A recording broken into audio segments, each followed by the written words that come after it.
ચાંદોદ ખાતે ઉજવાતા ગંગા દશેરા મહોત્સવની પૂર્ણાહુતિ થઈ। જેઠ સુદ એકમથી જેઠ સુદ દસમ સુધી ચાંદોદ ખાતે ગંગા દશેરા મહોત્સવની ઉજવણી કરવામાં આવે છે। 10 દોષોમાંથી 10 પ્રકારના પાપ દોષોમાંથી મુક્તિ મળે છે તેવું કહેવાય છે, તેવી માન્યતા છે। અને તેવામાં ચાંદોદ ખાતે લાખો ભક્તો પહોંચ્યા હતા આ ગંગા દશેરા મહોત્સવ દરમિયાન અને દર્શનનો પૂજનનો લાભ લીધો હતો। રાજા ભગીરથના 60,000 પુત્રોની આત્માના મોક્ષાર્થે માં ગંગાજીનું પૃથ્વી પર અવતરણ થયું।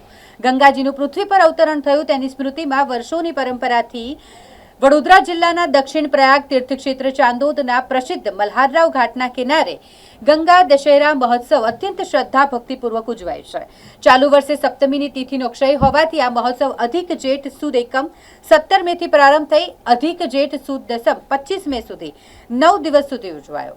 આ મહોત્સવમાં સંતો, મહંતો, રાજકીય આગેવાનો અને ગુજરાતભરમાંથી લાખો ભાવિકોએ પધારી નર્મદા સ્નાન, પૂજન અર્ચન અને સંધ્યાકાળની મહાઆરતીનો પાવનકારી લાભ લીધો।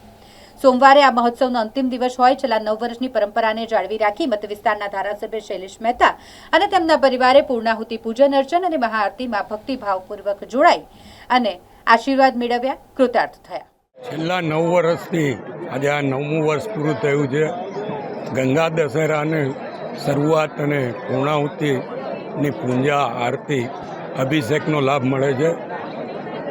માં નર્મદા ને મળવા જ્યારે ગંગાજી આવતા હોય અને ચાંદોદ એ પુણ્યભૂમિ છે, અહીંયા હજારોની સંખ્યામાં લોકો મલ્હારરાવ ઘાટ પર માં નર્મદાની આ ગંગા દશેરાની આરતી માટે આવતા હોય છે, એના દર્શન માટે આવતા હોય છે। ત્યારે આજે આ ગંગા દશેરાની પૂર્ણાહુતિ થઈ છે।